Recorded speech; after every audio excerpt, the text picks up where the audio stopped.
ગુજરાતમાં સામ્યવાદી પક્ષ આઝાદી પૂર્વેથી આજ સુધીના સમયના કાર્યકાળમાં પ્રથમ વખત રાજ્ય અધિવેશન ઉપલેટામાં યોજાયું. આ 24મા રાજ્ય અધિવેશન નિમિત્તે આમ જનતા સાથે સંવાદ થાય, આમ જનતા ભાગ લઈ શકે તે માટે દાસાપંથી વાડી ખાતે એક સેમિનાર યોજાયો, જેમાં મુખ્ય વક્તાઓ તરીકે દેશના સૌથી મોટા ખેડૂત સંગઠન AIKS અખિલ ભારતીય કિસાન સભાના રાષ્ટ્રીય અધ્યક્ષ બિરાદર ડોક્ટર અશોક ધવલેજી તથા મૂળ કેરળના અને CPI કેન્દ્રીય પક્ષના મંત્રીમંડળના કાર્યરત એવા કોમરેડ મુરલીધરન વગેરે બિરાદરો માર્ગદર્શન આપશે. તો આ સેમિનારમાં નાના સીમાંત ખેડૂતો, શ્રમજીવી બહેનો, વેપારીઓ વગેરે જોડાયા.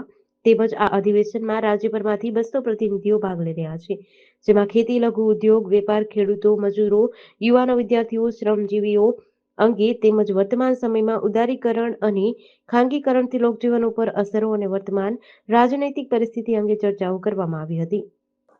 डॉक्टर अशोक ढवळे, पॉलिट ब्यूरो सदस्य, मार्क्सवादी कम्युनिस्ट पार्टी।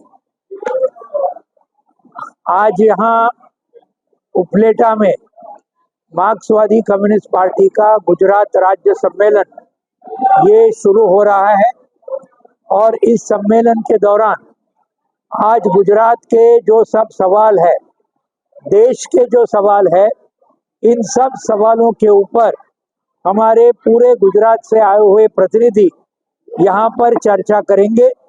और जो आज गुजरात की परिस्थिति है, महंगाई बहुत ज़बरदस्त बढ़ रही है, बेरोजगारी बढ़ रही है, किसान, खेत मजदूर, महिला, छात्र, नौजवान सभी के सवाल ये बहुत बड़े पैमाने पर बढ़ रहे हैं। और आज हम देखते हैं भ्रष्टाचार सब जगह में फैला हुआ है, डुप्लीकेट सरकार चल रही है, ये अभी पूरा गुजरात जानता है। तो ये सब सवालों को लेकर इस सम्मेलन में हम बड़े पैमाने पर निर्णय लेंगे और एक बड़ा आंदोलन पूरे गुजरात के अंदर भारत की कम्युनिस्ट पार्टी साम्यवादी की नेतृत्व में हम खड़ा करेंगे। उपलेटा ये हमारा गढ़, लाल झंडे का गढ़ रहा, किसान आंदोलन का गढ़ रहा, और इसलिए आज ये सम्मेलन यहाँ उपलेटा में हम ले रहे हैं, उपलेटा में। और यहाँ पर जरूर ये एक ऐतिहासिक सम्मेलन हमारे पार्टी के बढ़ोतरी में ये जरूर सिद्ध होगा, ये हमें पूरा विश्वास है। कैलासबेन रोहित, गुजरात आंगणवाड़ी कर्मचारी संगठन महामंत्री અને ઓલ ઇન્ડિયા ફેડરેશન સચિવ। અમે અહીંયા આજે ઉપલેટા મુકામે આવ્યા છે રાજકોટ જિલ્લામાં। અહીંયા CPM પાર્ટીનું અધિવેશન છે અને અમે ગુજરાત આંગણવાડી કર્મચારી સંગઠન આખા ગુજરાતની અંદર 22 જિલ્લામાં અમારું સંગઠન ચાલે છે। અમારા જે સરકાર સાથેના પ્રશ્નો છે, એ પ્રશ્નો, અમારી જે માંગણીઓ છે એના માટેની ચર્ચાઓ આજે અમે કરવાના છે અહીંયા। ખરેખર રીતે તો ગુજરાત સરકાર અને કેન્દ્ર સરકાર બંને લેવલે ICDS યોજના જે ચાલે છે એમાં અમારું ખૂબ જ શોષણ થઈ રહ્યું છે। હાલમાં પણ સુપ્રીમ કોર્ટે ચુકાદો આપેલો છે ગ્રેચ્યુટી બાબતે અને આંગણવાડી વર્કર હેલ્પરને કાયમી કરવા માટેનો। હાલમાં પણ હાઈકોર્ટમાંથી પણ ચુકાદો આપેલો છે કે આંગણવાડીની સેવાઓ 45 વર્ષથી ચાલે છે તેને કાયમી કરવામાં આવે, એને વર્ગ 3-4ના અધિકારી ગણવામાં આવે અને લઘુત્તમ વેતન હાલથી ચાલુ ધોરણે શરૂ કરવામાં આવે। એની અમારી મુખ્ય માંગણીઓ છે। પેન્શન યોજના ચાલુ કરવામાં આવે અને જે અત્યારે 6 ICDSની 6 સેવાઓ ઉપરની જે વધારાની કામગીરીઓ લેવાય છે એમાં અમારું ખૂબ જ શોષણ થાય છે, તો એને દૂર કરી અને વ્યવસ્થિત રીતે એનો જે હેતુ છે યોજનાનો એ હેતુને સફળ બનાવે, સરકારની એટલી જ કામગીરીઓ આપે તો વધુ સારી યોજના ચાલે અને અમને કાયમી ધોરણે દરજ્જો આપે, એટલી અમારી માંગણી છે।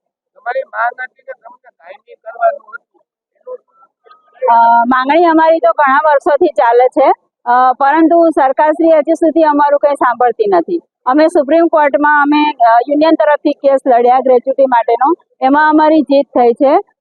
સુપ્રીમે પણ ચુકાદો આપેલો છે, એમાં પણ ઉલ્લેખ કરેલો છે કે આ યોજના લગભગ લાંબા સમયથી ચાલતી હોવાથી આ બહેનોને કાયમી કરવા જોઈએ, 3-4 વર્ગના કર્મચારી ગણવા જોઈએ, એમને લઘુત્તમ વેતન સરકારી ધોરણે આપવું જોઈએ, સરકારી લાભ તમામ આપવા જોઈએ। એ ચુકાદો પણ આપ્યો છે અને એના આધારે હાઈકોર્ટે પણ ચુકાદો આપ્યો છે, પણ સરકાર હજી સુધી ધ્યાનમાં લેતી નથી। दिल्ली से आया हूँ। आज खास उपलेटा में मार्क्सवादी कम्युनिस्ट पार्टी की गुजरात राज्य की सम्मेलन कॉन्फ्रेंस है। इस कॉन्फ्रेंस में गुजरात की परिस्थिति के बारे में चर्चा होने वाली है।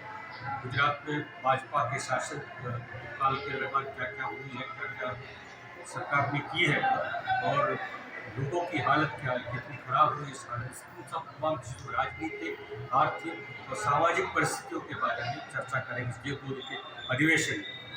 ये 2 दिन का अधिवेशन जो है अलग अलग राज्यों में हिंदुस्तान के हर एक राज्य में जो हमारी पार्टी की शाखा है उन तमाम राज्यों में पार्टी के इस तरह के कॉन्फ्रेंस होने वाले हैं और आखिर में जाके मदुरै, तमिलनाडु के मदुरै में 2 से 6 अप्रैल को राष्ट्रीय अधिवेशन होगा। उसकी तैयारी के रूप में तैयारी स्वरूप जो है तमाम राज्यों में सम्मिलित होने वाले हैं। जेडीसी न्यूज़ સાથે વિપુલ ધામેચા ઉપલેટા।